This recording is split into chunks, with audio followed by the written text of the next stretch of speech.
अल्लाह भी करता, ये भी करता है। अल्लाह देने वाला तो ये भी देने वाला है। बेटा बेटी नहीं मिल रहा, चल फला के पास, वहां तुम्हें बेटा बेटी मिल जाएगा। हाँ, अरे तेरी दुकान में बरकत नहीं है, फला बाबा से तावीज ले ले, तेरी दुकान के अंदर बरकत आ जाएगी। अल्लाह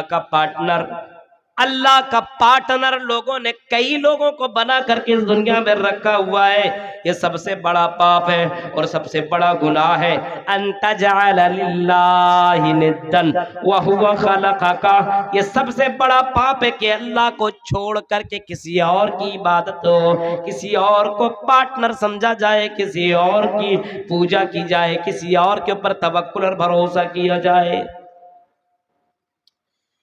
ये अल्लाह के नबी सल्लल्लाहु अलैहि वसल्लम ने जवाब दिया था, किसी से शाहिद बना करके भेजे गए कि वही जात है, उस अल्लाह के ऊपर तवक्कुल करते रहना, भरोसा करते रहना, उस अल्लाह ताला की इबादत करते रहना। और अल्लाह के नबी कह रहे, मैं गवाही दे रहा हूँ उस अल्लाह के अलावा कोई माबूद बरहक नहीं है, उस अल्लाह के अलावा कोई माबूद बरहक नहीं है। वही अल्लाह है जो मुख्तार कुल है, वही अल्लाह है जो तमाम इंसानों का, जिनों का मालिक है।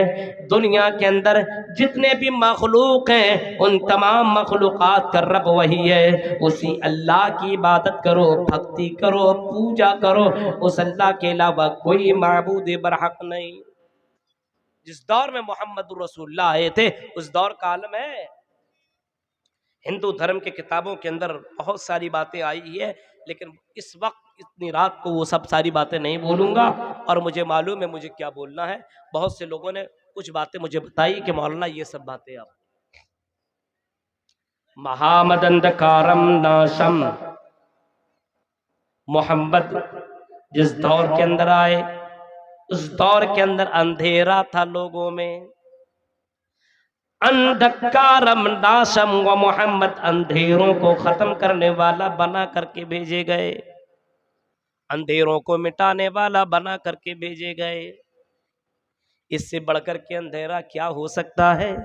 इससे बढ़कर के इससे बढ़कर के अंधेरा क्या हो सकता है कि आदमी अपने हाथ से मूर्ति बनाए, अपने हाथ से भगवान बनाए और उसी की इबादत करे।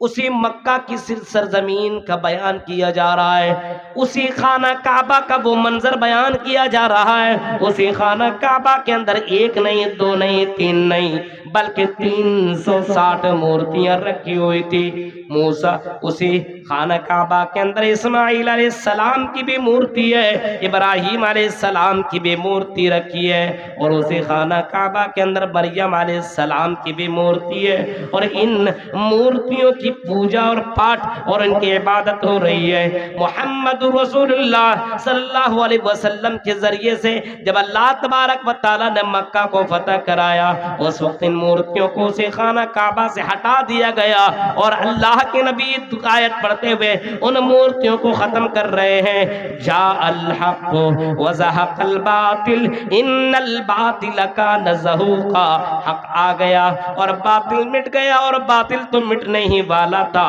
हक आ चुका है। इन मूर्तियों की यहाँ पे कोई जगह नहीं है। इससे बड़ा अंधेरा और इससे बड़ा पाप किया होगा कि आदमी अपने हाथ से माबूद बनाए और उसी की इबादत करे, उसी की पूजा करे, उसी की भक्ति करे। ये सबसे बड़ा अंधकार है। इसी अंधकार को खत्म करने के लिए जनाबे मोहम्मद रसूलुल्लाह को भेजा और आपने खत्म किया।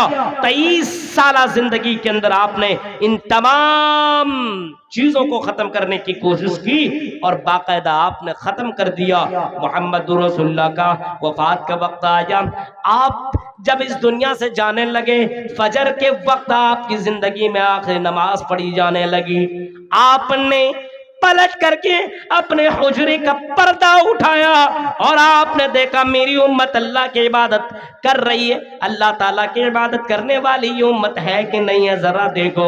आपने पर्दा उठाया, आपकी मौजूदगी में अबू बकर नमाज पढ़ा रहे, अल्लाह की इबादत हो रही है, अल्लाह की इबादत हो रही है।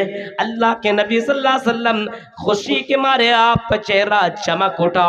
आपने अपनी जिंदगी में देखा कि सहाबा नमाज पढ़ रहे हैं, उस अल्लाह की इबादत कर रहे हैं और उस अल्लाह के सामने अपने पेशानियों को झुका रहे हैं, सजदा कर रहे हैं। यादा मोहम्मद रसूलुल्लाह को बहुत पसंद आई।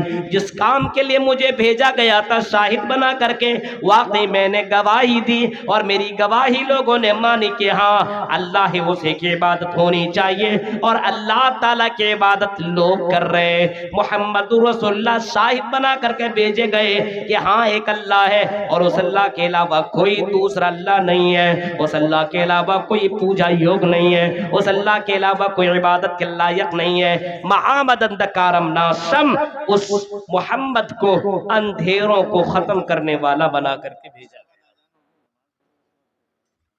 भेजा गया, शाहिद बना करके। वह मुबश्शिरों व नज़ीरा, और मुबश्शिर बना करके मोहम्मद रसूलुल्लाह को अल्लाह ताला ने भेजा, बशारत देने वाला, बशारत देने वाला। अल्लाह के नबी किसको बशारत दे रहे हैं? उस आदमी को बशारत दे रहे हैं जो दुनिया में रह करके अपने आप को गुनाहों से बचा करके जहन्नम से बच जाए और जन्नत में चला जाए, गुनाहों से बचा ले। अल्लाह के नबी ऐसे लोगों को जन्नत की बशारत सुना रहे हैं, ऐसे लोगों को शुभ समाचार सुना रहे हैं, खुशखबरी सुना रहे हैं, जो दुनिया में रह करके जन्नत की तैयारी कर रहे हैं, जो जहन्नम से बचने की कोशिश कर रहे हैं। ऐसे को मोहम्मद रसूलुल्लाह ने बशारत सुनाई है, खुशखबरियाँ सुनाई है, शुभ समाचार सुनाई है और आपने बताया है जो दुनिया में रह करके अपने आप को पर कंट्रोल कर ले, अपने आप को जहन्नम से बचा ले, अपने आप को अज़ाब कब्र से बचा ले, इससे बढ़ करके खुश नसीब कोई दूसरा नहीं है, इससे बढ़ करके अक्लमंद कोई दूसरा नहीं है जो मरने के बाद की जिंदगी की तैयारी करता हो।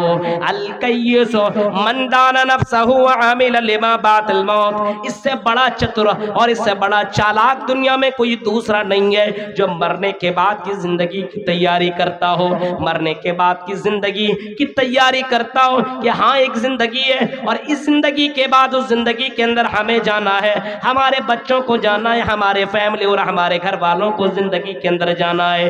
दुनिया खत्म होगी, इसका ये मतलब नहीं सड़ जाएंगे, गल जाएंगे, मर जाएंगे, हमारा कोई वजूद दोबारा जिंदा नहीं हमें किया जाएगा, नहीं, ये अकीदा नहीं है। बल्कि कुछ लोगों का यही अकीदा है कि मरने के बाद दोबारा जिंदा किया जाएगा और दोबारा जिंदा करने के बाद अल्लाह ताला के सामने जवाब देना होना पड़ेगा, अल्लाह के सामने खड़ा होना पड़ेगा, अपनी जिंदगी का जवाब देना पड़ेगा।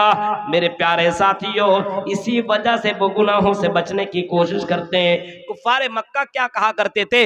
आइजा मिथना व कुन्ना तुराबन ज़ालिका रजुम बईद। अरे ये मोहम्मद कैसे हैं जो इतनी बातें कर रहे हैं कि मरने के बाद दोबारा जिंदा किए जाओगे, अपनी जिंदगी का हिसाब किताब तुम्हें देना पड़ेगा।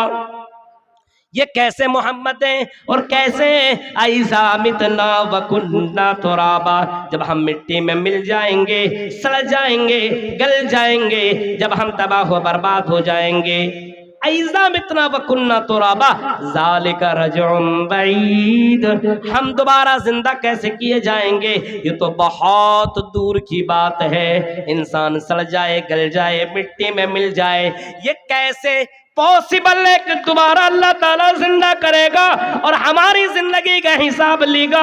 ये कैसे हो सकता है? अल्लाह ने उन्हीं मुशरिकीन को जवाब देते हुए कहा, ऐ मुशरिको, ऐ कुफ्फार के, ऐ कुफ्फारो, ऐ मुशरिकीन मक्का सुनो, ज़ामल लज़ीना कफरू अल्लन युबअसू, ऐ काफिरो तुम्हारा गुमान है, तुम यकीन कर बैठे हो और तुम्हारा ये अकीदा है कि मरने के बाद दोबारा जिंदा जिंदा नहीं किया जाएगा, दोबारा उठाया नहीं जाएगा। यही दुनिया है, इसके बाद कोई दुनिया नहीं है, कोई लाइफ नहीं है, कोई जिंदगी नहीं है। इसी के अंदर रहो, एंजॉय करो, मस्ती करो, जो कर रहा है कर लो। इसके बाद दोबारा जिंदगी नहीं होगी। ये मौलवियों के ढकोसले हैं, इन नबियों की बातें बेकार की बातें हैं। अल्लाह कहता नहीं, अल्लाह युबासु, वो कहते हैं हरगिज़ जिंदा नहीं किए जाएंगे। अल्लाह ताला कह रहा, आई नबी कह दो, आई नबी ऐलान कर दो, आई नबी लोगों को